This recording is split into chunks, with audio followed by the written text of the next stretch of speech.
right, awesome sauce. Now I've been loving these conversations primarily because being able to speak with leaders who not only have done it, but are continuing to do it, highlighting, and showcasing how them tapping into who they are has helped so many others. The conversations have just been so life affirming for me. And having you here today with me, Nezha, it's so serendipitous in that, you and we met originally on Instagram, and then all of a sudden we were in where was it, Marrakesh? Yes. And we ran into each other, not even planning, but of all the places to run into each other, in Marrakesh.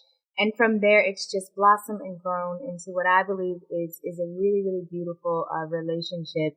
And so I am super excited to have this conversation with you. And although, yes, I know who you are, I really, really love for people to tell their own stories, especially, knowing who you are and being confident in whomever that is, it informs your choices, in my opinion. So who is it that you say you are? Thank you, Alechia, for receiving me today and giving me this opportunity to share with more people, because that's at the core of my journey. I'm all about sharing. I'm all about trying to inspire through my journey and help people get on that boat of finding their own journey. And what you described of our encounter on social media and then randomly bumping into each other physically, I love that, because that's the example that social media is not just something that is fake, that is on the digital world. Actually, you do have meaningful meetings. And when you are properly using your social media, you know how to navigate through and encounter like-minded people. And then those same people also have a physical life, so you end up also meeting them physically. So who I am is a self-made entrepreneur, born and raised in Morocco, which is in North Africa. French education, which gave me a European flair and background, and most importantly, a North American in my entrepreneurial journey, because what we learn here is to be a doer and to actually go for the American dream, which is the entrepreneurial dream. So what I have done, I've started my career now 11 years ago at the United Nations. And since then, I focused my career in women's empowerment. So what that looks like, I think we're gonna get to tap into it, during this, interview, but, it has different facets to it. Absolutely. Absolutely. And it's amazing to me because, sometimes, and many times actually, you meet people who you've maybe connected with online, and then in real life, they are not that person. You were the exact person that you post about, that you highlight. You were that person just so full of love and of life, and honestly of this, immense gratitude that informed how you were working with women, what you were doing with, not only your philanthropic work, but also with your work in terms of women's, executive development. And it was amazing to me to see. Now, granted, I curate, the people in my life, so most of them are really, really good folks. Yes. And you are, of course, one of those that are included.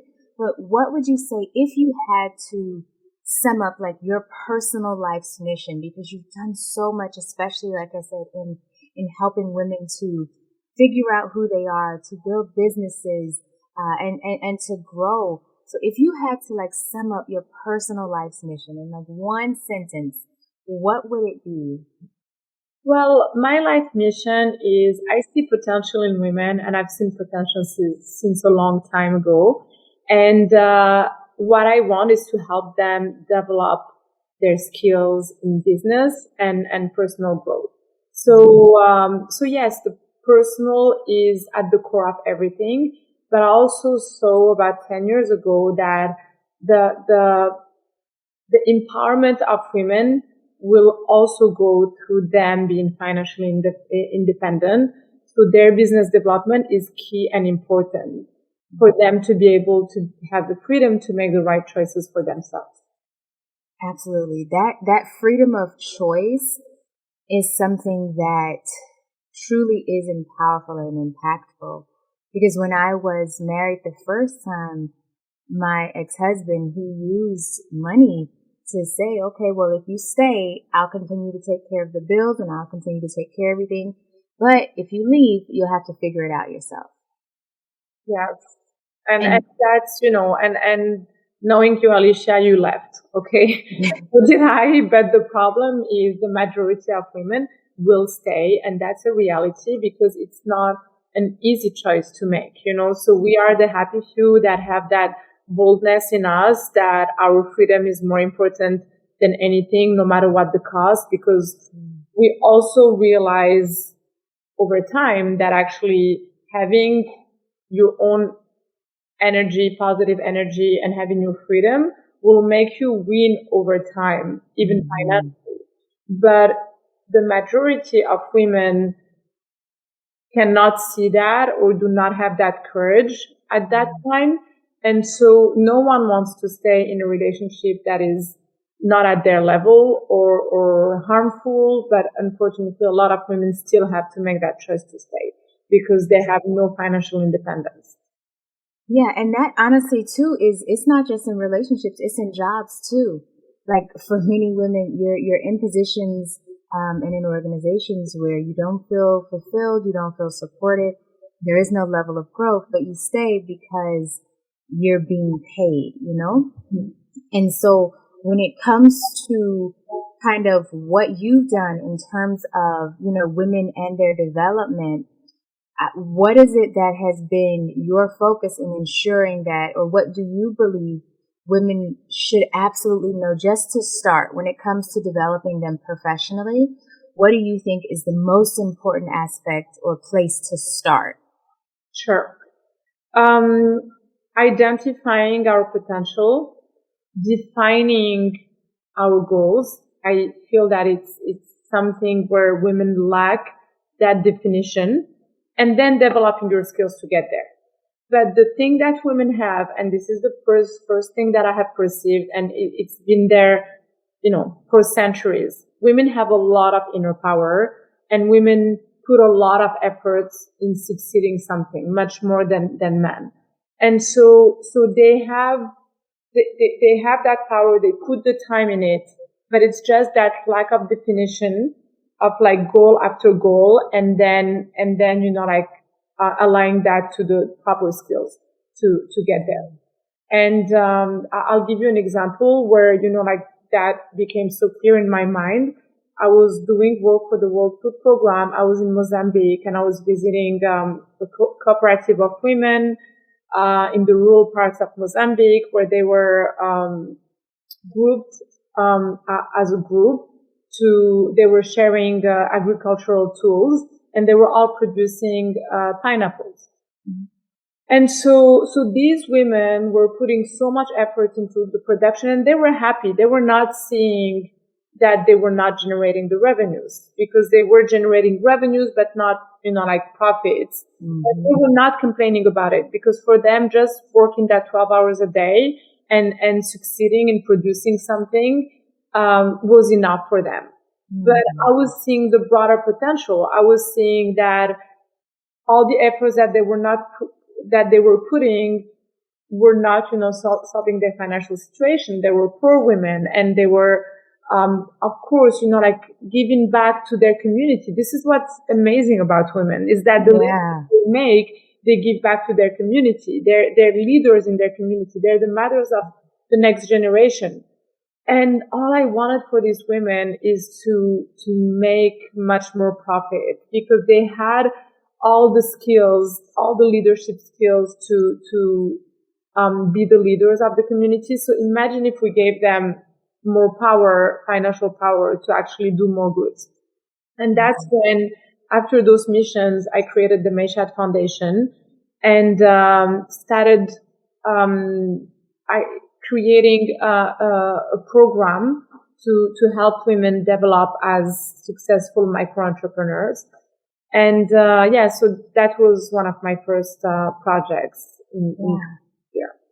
I like that because it brings it full circle in that it's not enough to just know how to do something, right? You can have a skill, you can know how to do it, but if you have not also learned the business behind it, I always say learn your artistry and then learn the business behind that artistry, because knowing the business behind it, it allows you to grow it.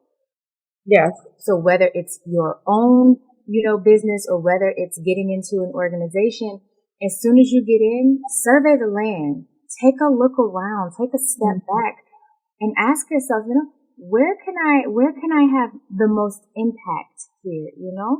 I'm a firm believer that all of us, our value, our skills is a solution to a problem. Like it really is. It's a solution to a problem. So you spoke briefly about it, but how have you, worked to create like opportunities for women to, not only find, but to develop, their value, which is, their skills? Yeah.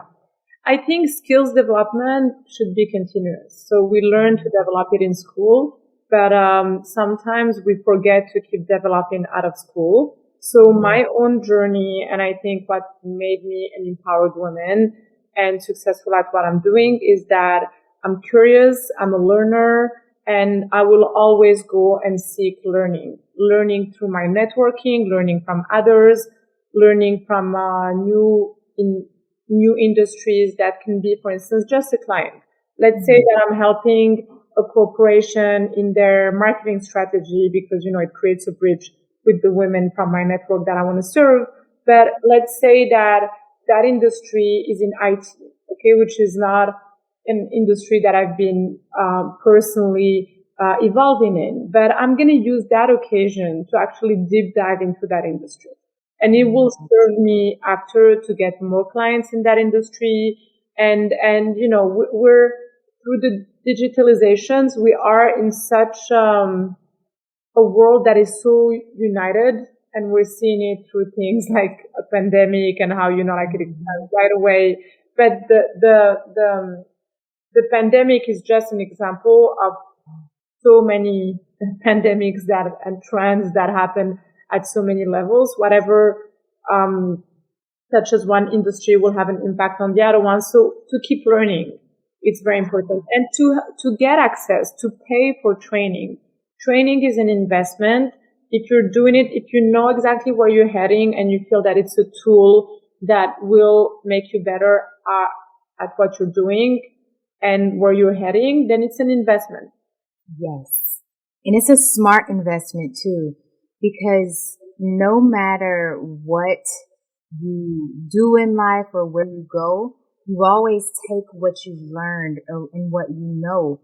Kind of like no matter where you go, there you are. It's the same thing with learning. Like it is really, really important that and you said it too, you said remain curious. Kind of like a kid. If anyone, whether you have a kid or don't have a kid, I'm pretty sure you've seen a child, like a 1-2-year-old child. They're into everything. They're going in the cabinets. They're climbing up the stairs. They're looking under the sofa. They're digging their little fingers into things that they shouldn't be digging their little fingers into. But they do so because they're curious. And so as women, and honestly men too, like tapping into what excites you. What are you curious about? And then like you were saying, invest in learning, because it is an investment. Once you know something, if you wake me up at 2:00 in the morning, I can tell you strategy. Like I can create a strategy because it's something that I've invested in learning and honing. And it's so important to hone and develop those skills. So with you, I know you've worked with a myriad of organizations, but how have you throughout the years continued to identify what those intrinsic skills are? Like what is uniquely Nezha? And then how have you developed those skills throughout the years so that, okay, people know, oh, I'm coming to Nezha for this. Like how have you developed and honed those skills? Sure. Well, I think like a lot of millennials, and I fall in the cusp of, like the oldest millennials, but still a millennial. We had, with internet and with us growing up, not as conformist as the previous generations, we had a lot of interest. And I think we were a lot screamed at on like, you need to focus on one thing, you need to focus on one thing. And the reality and what I've been preaching for at the beginning is that no, you don't have to be one thing. You can be few things, but choose to be great at those few things, whether it's two things or three things. I mean, take as many if you can really be great at it. And when you are that demanding towards yourself, then you'll end up not doing 5 or 10 things, and you'll end up just focusing on few that you can keep developing yourself on.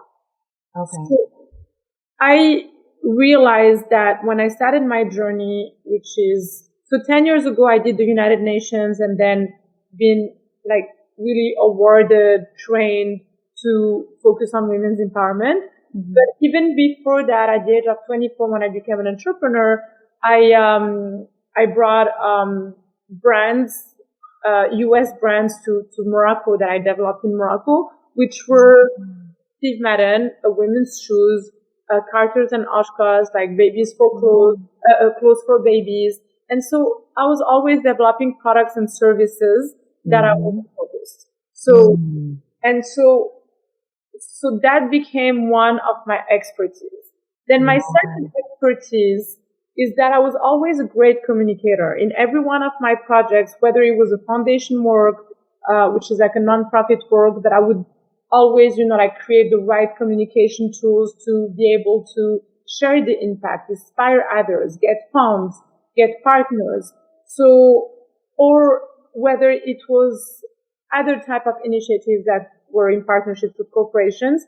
So I was always a great communicator. Then I developed my social media, my Instagram 10 years ago, and started growing that. So marketing strategy, communication is my second field. My third one, it's business development. Business development, because when I talked about where I grew up and how I grew up, I was always an international person. And since college, I started growing a high-level network of international people because like I always favored meaningful relationship versus just quantity. And then yes, I would be connecting people, and then when I would need to be present in the interaction beyond just connecting them, but actually, like helping them strategize over how to do business together between India and Morocco and US and Dubai, then I would be part of the business development strategy. And, yes, so these are my 3 expertise that I love doing and that I love all the time. Okay, if it's a women-focused project, I bring in my marketing strength and my business development strength. If it's a business development project like in oil and gas, nothing to do with women, but I will still bring in my marketing, eye and my women-focused eye. And then in the middle of the deal, I will be like, okay, well, why don't we give visibility also of women to the industry? And that would help, with growing the company and this. So yes, so you can be good at few things and go into a project that is more focused on one of the 3 things, but always, know that you will be different at that specific thing because you have the other ones. And I really like that. And it speaks to transferable skills, like understanding that what you know that's it. It is what it is. It is what you know. And you can use what you know and transfer that to other arenas, whether or not you're well versed or you know how things operate in that arena. Keeping that curiosity, being willing to double up on your skills, and also to being willing to listen and go in and okay, this is what you're saying you need. This is how my skills help you in what you need, and then kind of get into the habit. Okay, now let's execute. Yeah.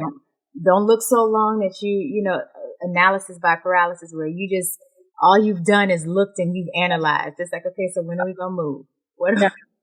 No, I love that. And Alechia, you and I totally get along on this point. We're both executors, and it is also something that we don't see enough out there. It's growing, but this is also what both of us throughout our professional journeys are trying to help companies execute. Sometimes it's big corporations that, have time to execute on ideas that they know are good, but, and people. So, yeah. Yeah, it's a really big thing, because there is such a point to where you've gotten to the point where, okay, you've analyzed every aspect of this. Either you're going to move, as in start, or you're going to just throw it away. Either way, make a decision, and now let's go. And it's understandable. And as you are going on the journey, we're all human, right? So we all get tired. Like, it's just a thing. And especially when you are purpose driven and results focused, like I know we both are, like, you do get tired. And sometimes giving up, even if not forever, but giving up for that moment, it can seem easier. So, like, what has been the driving force for you to those times when you are maybe tired or exhausted, or just whether it's emotionally or physically? Like, what's been the driving force to you or for you to get back in the game and say, okay, no, this is what we're doing. This is how I'm shifting, because challenges is a thing. Like, challenges happen. Alechia, I love your questions, because every one of them triggers, like an answer in me. And I love this interview. Yes, well, I'll tell you something. The first thing that comes to my mind, yes, I can sit down and tell you, like, all the different ways, to boost my energy, which is working out, spending time with my kids, with myself. But we know that, know where to get those answers. But I will give you a personal trick. I think we get tired when we start, like, visualizing a mountain in front of us that we have to climb. And so when that happens, you just need to minimize whatever it is. Okay. So if my goal was to create an impact through a project and, to educate 50,000 kids, and I'm facing a challenge and I'm feeling, oh my God, I'm never going to be able to do it, then literally start with 50 kids, 5 kids. Take that 50,000 goal and start with 5 kids, and see, and then you're going to realize that those 5 kids are right in front of you, like sometimes just identifying, the 50,000 is a mountain. So that example is just transferable to anything that you're doing in life. We don't get tired over doing, like, series of small steps. We get tired when we know that we're in the middle of marathon and we still have, like, few miles to run. But if the question of just put a step forward and a step and a step and a step, we are wired to do that. So yes, of course, like, take the time to rest, to identify what are the different things that boost your energy. But I think minimizing our goals in certain moments when we're exhausted, and just taking the next step forward will make you take 100 steps without even noticing. Ooh, that is so good.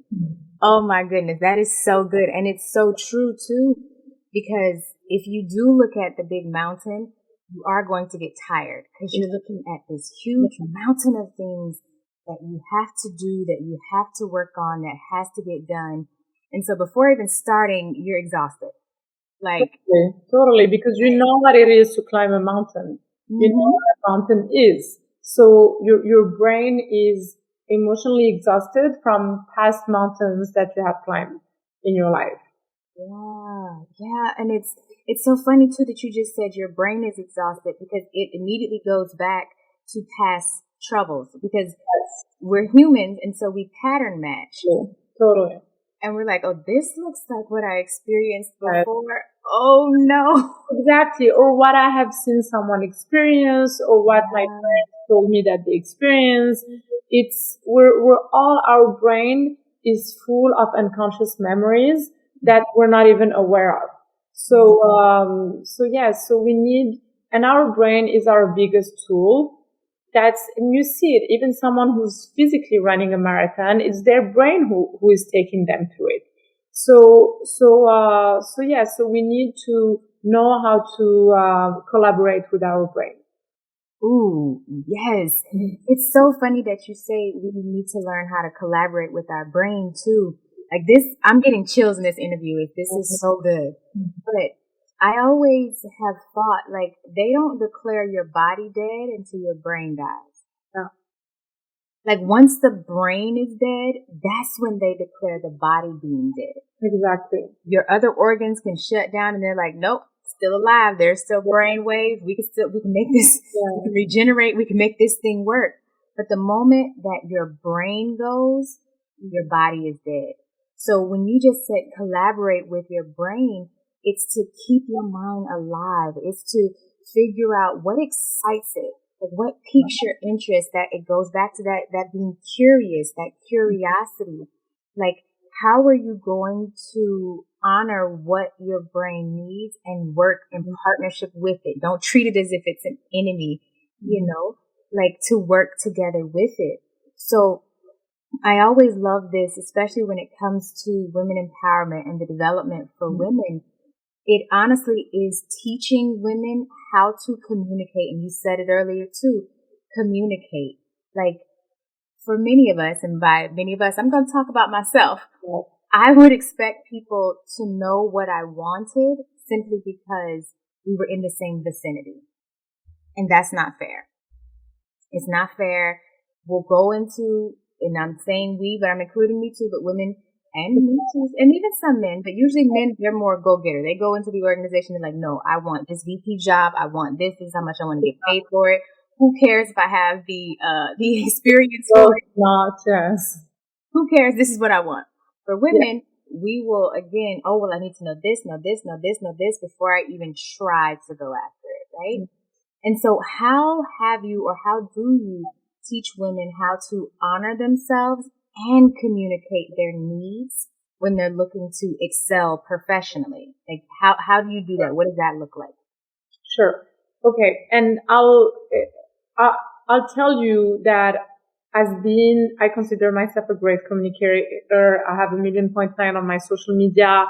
I've been advising Fortune 500 companies in communication, but I'm still going to tell you that I'm facing communication problems and challenges on a daily basis. So just you're never great enough for it. So it's a constant, communication it's an instant, transaction. If you communicated something half an hour ago to a certain crowd and then you're walking to another crowd, you're not going to come with the memory of that communication. And this is one of the big mistakes that we see.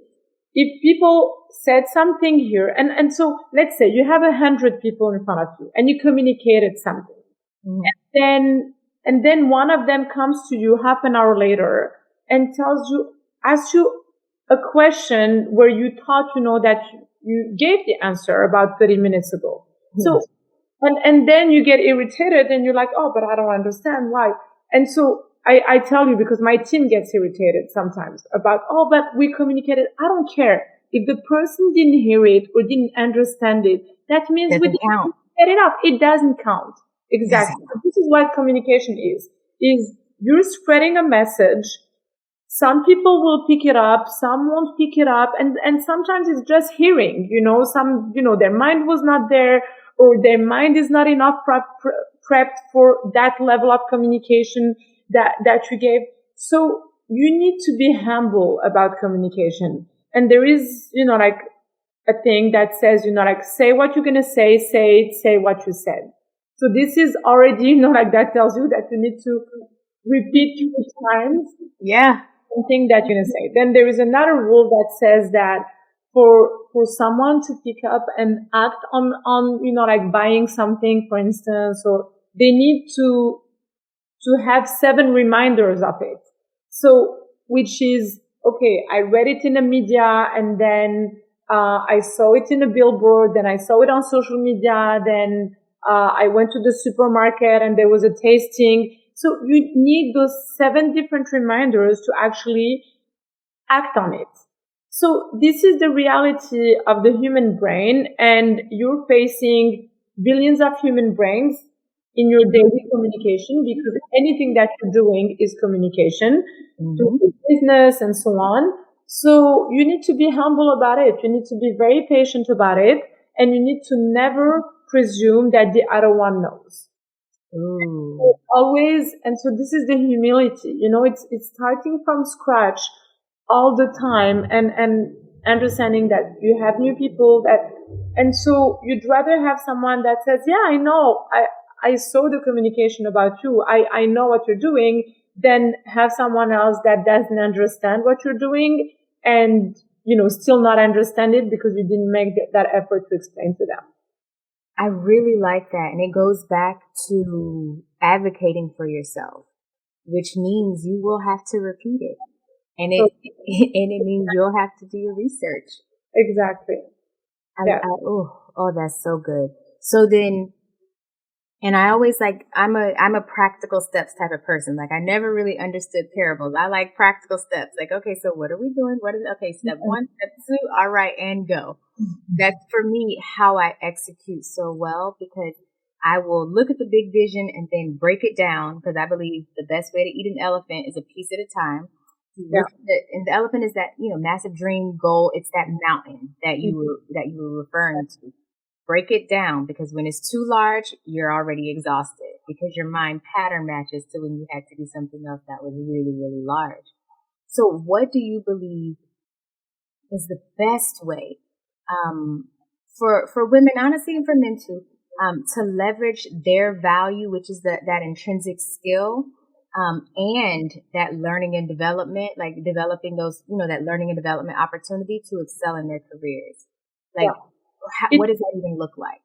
Well, this is what we've been saying in terms of size, downsize when something is challenging, but then again, how to leverage.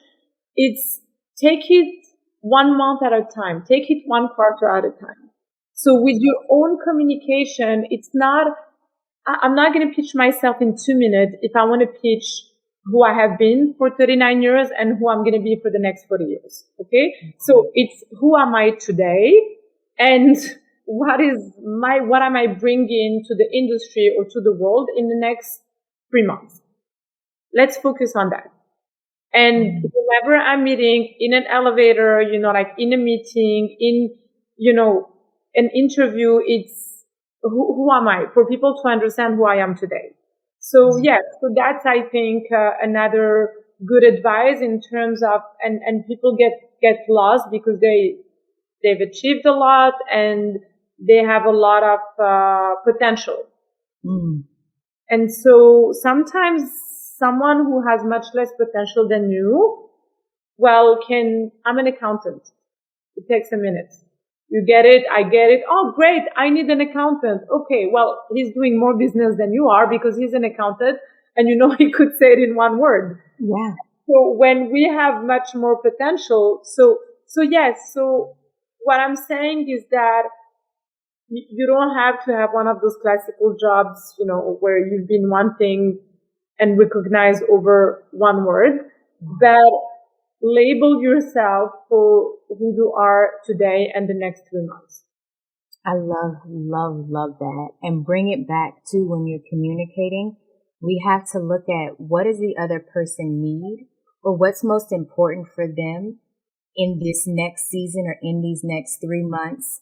What is it that they need, and how can you ask, okay, if I know that you need, or you are in need of someone to manage or lead the project, okay, then I'm going to say, well, hey, I've led projects previously in this, and this. I would love if you would certify me as whatever project manager, or agree Yeah. to certify me as a project manager so that I can help you lead this project. Yes. Like, it's always asking, what does the other person need that aligns with what I want? Definitely. Yes. Knowing who your potential client is in advance from a meeting is always going to help you a lot. But sometimes, even though, okay, you're walking into Bank of America to meet, I don't know, with the potential clients, but you don't know what their strategy is right now. Then arrive, and again, with all humility, ask. People want to talk about what they need. So don't come with a preset plan for them when you don't know, because you're boxing yourself into a solution when you could be giving other solutions. So come in and ask the question on what are your goals in the next quarter? And you need to understand that professional people, we're all functioning in the same calendar. What are your goals for 2022? How can I help you? Then the person is going to tell you, and you will genuinely say what you can do and what you cannot. I love that. Open your mouth and ask. Like, you have to be a participant in this. This isn't a reading your mind ceremony. This is you're expressing what you need. You've identified what you're good at, and then you're consistently communicating what your needs are based on what they're looking for in that moment, so that you actually get it. Yeah. Because it's one thing to communicate, but it's another thing to communicate and secure what you need. Yes. And it takes self-confidence to be able to ask questions. Because if you take the extreme of the person who's extremely shy and introvert and not confident, they will come in and they will never dare asking questions. So it takes for you to calm down, relax, be self-confident, because we all have skills. We all have achieved something, and really time, let's say we start our career at the age of 25. Well, we've had 25 years on earth. So whenever, you're starting, you have a past, you know things. You cannot not know anything when you've had 25 years of existence. So always remind yourself that you are knowledgeable, and no one, even who is 100 years, knows everything. So every time realize that I am knowledgeable, but no one expects me to know everything. And step into the door with humility. You're coming to bring an opportunity, genuine solutions. So number one, listen to the other one. What are their needs? And genuinely give the answers and the solutions that you can bring. I love that. And that being confident, because if you're not confident, if you don't believe in you, why should I? Exactly. Why should I? So get super clear on whatever it is that you do well, hone in on that, anchor yourself in that even if I don't know how to do 150 things, I know how to do this one thing, or I know how to do these 3 things. So when you walk into the room knowing that these 3 things I am so good at, I am the best at. So there's a confidence that's built. You stick your chest out, you hold your head up, because oh, this right here is what I'm good at. I don't know those other things, but I know this. Yes. This is so good. And I'm going to close out the conversation with what I believe is important for every single person, man or woman, male or female, them, they, every single human needs to know or be clear. And for me, it's your why. When you know your why, and sometimes that even may change, but what do you believe is your why? And then has it, or how has it changed as you have continued to evolve and grow? Mm-hmm. Well, by your why, Alechia, you mean your purpose? Why like doing this? Mm-hmm. Why are you doing this? Like, what's the point of it all? Yeah. Well, yeah, I think definitely it evolves, and you have to to give yourself that freedom of evolution, because sometimes people have been doing and successfully doing something for a while, and then they get burned out overdoing it because it's not giving them the same pleasure. And then they kind of like stay in that period. And that's the period where they burn out, where they should have changed to something else. But then they say, but I've been doing it for so long. So, and I'm so good at it. So that means, like I should stay. And then it catches up on them. I think so this example gives us the reason that it's not because you're good at something that should be your why. Your why for me, and I truly believe that it should be, like an overall why. It needs to give you pleasure. Pleasure is so important in this life, because pleasure is what's going to give you the energy, which is going to give you the consistency, which is going to give you that ability to go through the challenges and to succeed. So the why should be something that gives you pleasure when you're doing it, when you're achieving it. And of course, what gives you pleasure can change because you're evolving. You're learning as you're evolving. And sometimes when you have learned too much of one thing, it gives you pleasure for a while because you're good at it. And then, your personality evolves, you have new curiosity, you develop new passions, and shifting from one project to another is not something negative. It's the evolution. And we see it now in the startup world. People enroll in projects for 3 to 5 years, when before they used to be in the same industry, in the same specific company for 30, 40 years. So we're seeing it even in global trends that, everything is accelerated in our life with the digitalization, with the globalization. So that 3 years of time, we're achieving much more than we used to achieve. And so we need to embrace those cycles and keep evolving. Absolutely. I love that. Be okay with evolving, because it does change and it will change. This was such a good conversation. I want to know, where can we stay connected with you? Where can we find you? For those who would love to, find out about your executive women's development programs, where can we find all the things?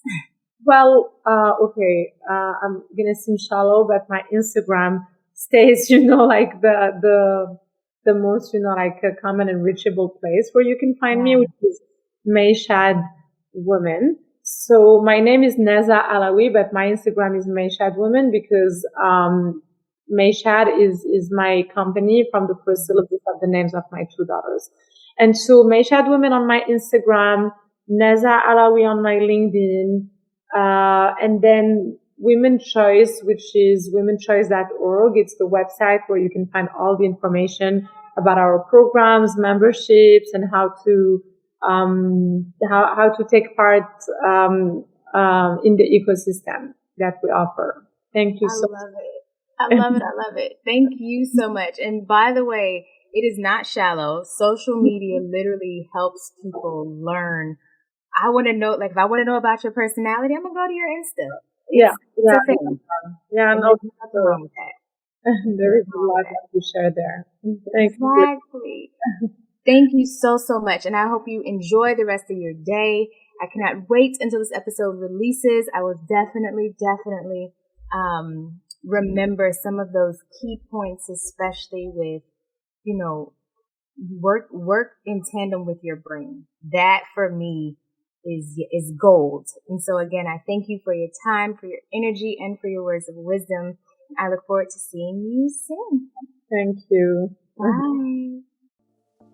Thank you for joining us on the Got Value podcast. Remember, there is true value in purpose, and the greatest discovery of your life will be exactly what yours is. Stay connected with us at gotvaluenation.com.